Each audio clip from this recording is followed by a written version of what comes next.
नमस्कार दोस्तों, मैं वरनाम सिंह और आप देख रहे हैं दिल्ली क्राइम टाइम्स। आज हम बात करेंगे दिल्ली में हो रही उठापटक के विषय में। आपने देखा होगा पिछले कुछ समय से दिल्ली में किस प्रकार से हाहाकार, राजनीतिक हाहाकार अगर इसको हम कहें तो मचा हुआ है। केंद्रीय मंत्री के द्वारा, भारतीय जनता पार्टी के एक केंद्रीय मंत्री के द्वारा यह कह देना कि रोहिंग्याओं को दिल्ली में बसाया जाएगा, यह हंगामा इस बयान के बाद शुरू हुआ।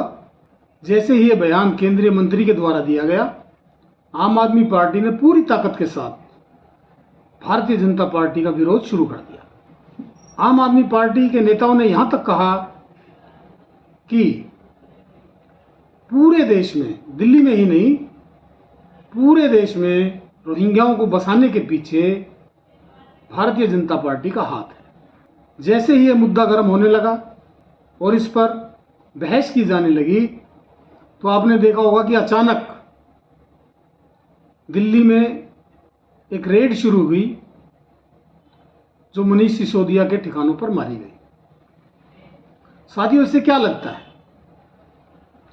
आप इससे क्या अंदाजा लगाते हैं कि मनीष सिसोदिया पर जो रेड की गई उसके पीछे कारण क्या था? क्या आपको लगता है कि मनीष सिसोदिया द्वारा भ्रष्टाचार करने के कारण या शराब घोटाला करने के कारण ये रेड मारी गई थी? यह भी एक कारण हो सकता है, हम यह नहीं कह सकते कि यह कारण नहीं था, लेकिन जो समय इस रेड के लिए चुना गया वो समय ऐसा था जिसके कारण एक शंका प्रत्येक व्यक्ति के मन में उठना संभव है, स्वाभाविक है। क्योंकि जैसे ही केंद्रीय मंत्री ने रोहिंग्याओं को बसाने का बयान दिया और उसे आम आदमी पार्टी ने लपका, उसके तुरंत बाद ये रेड शुरू हो गई। और आपने देखा होगा राष्ट्रीय मीडिया में जितने भी चैनल हैं, वहां से यह खबर अचानक पूरी तरह से गायब हो गई। आज कोई भी व्यक्ति देश में इस विषय पर बात नहीं कर रहा है। तो दोस्तों, क्या आपको नहीं लगता कि मनीष सिसोदिया पर जो रेड मारी गई उसके पीछे एक कारण यह भी था कि रोहिंग्या के मुद्दे को दबा दिया जाए? क्या ऐसा लगता है कि भारतीय जनता पार्टी के केंद्रीय मंत्री के द्वारा फोड़ा गया यह बम भाजपा को लेकर डूब जाता या भाजपा के खिलाफ चला जाता? इसी कारण से आनन फानन में मनीष सिसोदिया पर रेड मारी गई और यह इल्जाम लगाया गया कि उन्होंने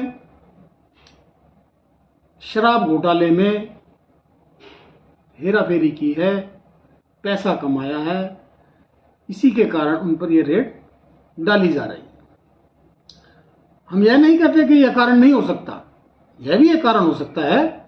और यह मामला भारतीय जनता पार्टी पिछले काफी समय से उठाती हुई आ रही थी, लेकिन इस कारण के साथ साथ वो जो समय चुना गया रेड मारने का एजेंसियों के द्वारा, एक रणनीति के द्वारा तय किया गया और एक मुद्दे को दबाने के साथ साथ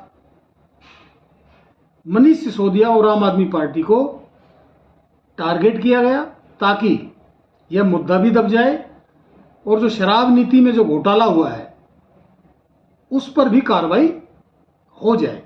यह कार्रवाई बहुत पहले भी हो सकती थी, क्योंकि इस मुद्दे को भारतीय जनता पार्टी पिछले काफी समय से लगातार उठाती हुई चली आई है और यह बाद में भी हो सकती थी। जरूरी नहीं था कि उसी समय पर यह रेड डाली जाती, लेकिन इसके पीछे हमें एक कारण और लगता है। हमें लगता है कि दिल्ली में भारतीय जनता पार्टी चुनाव कराना चाहती है गुजरात के चुनाव के साथ, और शराब नीति के मुद्दे को लेकर, शराब घोटाले को लेकर यह चुनाव में जाना चाहती है जनता के बीच में, जहां आम आदमी पार्टी, जो कि पूरी तरह से भारतीय जनता पार्टी के सामने डटकर खड़ी है, उसको नीचा दिखाया जा सके, उसको डाउन किया जा सके और लोग जो है शराब नीति में हुए घोटाले को लेकर आम आदमी पार्टी से कटने लगे और वो भारतीय जनता पार्टी की तरफ सरक जाए। तो दोस्तों, राजनीति में बहुत कुछ संभव है। यह भी संभव है कि यह बात ना हो सकता है कि नवंबर या दिसंबर या कहिए कि गुजरात के साथ दिल्ली में चुनाव न होते हों या भारतीय जनता पार्टी ना करवाए, लेकिन ये उम्मीद हमें दिखाई देती है कि हो सकता है कि भारतीय जनता पार्टी के मन में यह विचार हो। और यही कारण है कि इस मुद्दे के साथ साथ, इस रोहिंग्या के मुद्दे को खत्म करने के साथ साथ, शराब नीति में हुए घोटाले को लेकर Bharatiya Janata party political mileage लेने के लिए, ताकि चुनाव में जीता जा सके, पॉलिटिकल माइलेज लेने के लिए इस मुद्दे को गर्म कर रही है। और आपने देखा होगा कि जगह जगह भारतीय जनता पार्टी के कार्यकर्ताओं के द्वारा, आपने देखा होगा बहुत जगह पर लगातार धरने और प्रदर्शन किए जा रहे हैं और नारे लगाए जा रहे हैं, मनीष सिसोदिया चोर है, केजरीवाल चोर है। इस प्रकार के नारों का गली गली में गूंजना कहीं ना कहीं एक आम आदमी या आम जो जनता है, एक आम मतदाता है, उसके मन में एक शंका तो पैदा करेगा ही कि हो सकता है कि मनीष सिसोदिया ने यह काम किया हो। हालांकि इसका निर्णय बहुत समय लगेगा इसको आने में कि सच क्या था और झूठ क्या था, लेकिन क्योंकि ये राजनीति है और राजनीति में समय की बहुत कीमत होती है, समय पर किए गए काम राजनीति में आगे जाकर बहुत ही पॉजिटिव आपको रिस्पॉन्स देते हैं। तो हो सकता है कि पॉजिटिव रिस्पॉन्स लेने के लिए ही भारतीय जनता पार्टी ने यह रेड मनीष सिसोदिया पर डलवाई हो। और अब कुछ लोगों का कहना है कि क्या मनीष सिसोदिया जेल जाएंगे। देखिए, यह भी एक सवाल खड़ा होता है। रेड तो डल गई, रेडें डल गई और जो है आज भी मनीष सिसोदिया मुख्यमंत्री की सीट पर जमे हुए हैं। तो अब लोगों के मन में सवाल यह खड़ा होता है कि क्या मनीष सिसोदिया जेल जाएंगे। इस विषय को लेकर हम जो है लोगों के बीच में भी जाएंगे कि उनको क्या लगता है कि मनीष सिसोदिया जेल जाएंगे। तो दोस्तों, और भी बहुत सी चीजें हैं कि क्या मनीष सिसोदिया या आम आदमी पार्टी ने शराब नीति में कोई घोटाला किया है। यह भी एक सवाल खड़ा होता है जो जनता के बीच में लेकर जाया जा सकता है।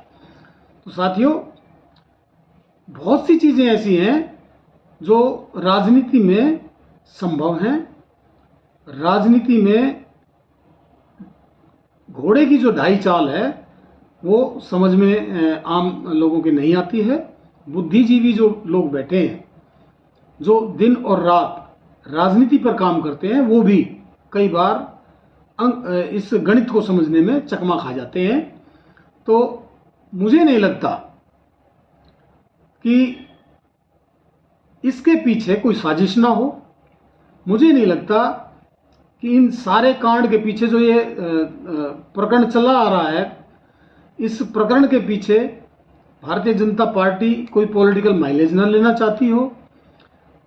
मुझे नहीं लगता कि आम आदमी पार्टी को इससे कोई नुकसान होने वाला है, क्योंकि आम आदमी पार्टी की जो पहुंच है जनता के बीच में वो बहुत गहरी है। और जिस प्रकार से आपने देखा होगा पीछे कोई यशपाल महाराज या पता नहीं कौन से महाराज थे और आशाराम बापू हैं, उनको जेल में डाल दिया गया। और एक वो जो हमारे बाबा जी थे, वो हीरो थे पंजाब के, उन्होंने फिल्में भी बनाई, उनको भी जेल में डाल दिया गया। लेकिन क्या उनके फैन फॉलोअर्स कम हुए? नहीं हुए। तो आम आदमी पार्टी के जो फैन फॉलोअर्स हैं, जो आम आदमी पार्टी की जो पकड़ आज के समय में दिल्ली पर है, भारतीय जनता पार्टी क्या उसको ढीला कर पाएगी? क्या भारतीय जनता पार्टी फिर से निगम में आ पाएगी? भारतीय जनता पार्टी ने जो एक निगम का सपना देखा है, भारतीय जनता पार्टी ने जो 3 निगमों को एक निगम बनाने की प्रक्रिया शुरू की है, क्या भारतीय जनता पार्टी को इससे फायदा होगा? हो सकता है कि फ़ायदा हो, हम ये नहीं कह सकते कि फ़ायदा ना हो सकता है कि फ़ायदा हो जाए, लेकिन निगम चुनावों को लेकर ही मुझे जो लगता है, निगम चुनावों को लेकर ही ये सारा प्रकरण शुरू किया गया है। लेकिन वो जो ब्लंडर शुरू में किया गया भारतीय जनता पार्टी के केंद्रीय मंत्री के द्वारा, उस ब्लंडर के कारण ही ये सारी समस्याएं खड़ी हुई। उस ब्लंडर के कारण ही मनीष सिसोदिया पर रेड मारी गई ताकि उस मुद्दे को दबाया जा सके, क्योंकि उसमें भारतीय जनता पार्टी पर आंच आने वाली थी, ये तय था। आम आदमी पार्टी ने जो घेराव शुरू किया था और जो पूरा जोर लगा दिया था इस मुद्दे को लेकर, कहीं ना कहीं आम आदमी पार्टी मनीष सिसोदिया पर रेड पड़ने के बाद उस मुद्दे को छोड़ती हुई दिखाई दी है। और पूरी दिल्ली के अंदर मनीष सिसोदिया जेल जाएंगे या नहीं, अब यह विषय बचा है लोगों की चर्चा में कि मनीष सिसोदिया कब जेल जा रहे हैं। तो दोस्तों, राजनीति में बहुत कुछ संभव है। हमें भी लगता है कि भविष्य में कहीं ना कहीं इसके पीछे एक बहुत बड़ी साजिश निकलने वाली है। तो करते हैं इंतज़ार और देखते हैं कि इसके पीछे क्या निकल कर आता है। दिल्ली में चुनाव होते हैं या नहीं, क्या political mileage Bharatiya Janata party ले पाएगी या नहीं। तो दोस्तों, इसी के साथ हम आपसे इजाज़त लेते हैं और आपसे अनुरोध करते हैं कि आप हमारे चैनल को लाइक कीजिए, सब्सक्राइब कीजिए और शेयर कीजिए। शेयर करने से हमारी ये वीडियो ज़्यादा से ज़्यादा लोगों तक पहुंचेगी और हमारी बात और आपकी बात ज़्यादा लोगों तक पहुंच पाएगी। इसी के साथ हम आपसे इजाज़त लेते हैं। नमस्कार, धन्यवाद, जय हिंद।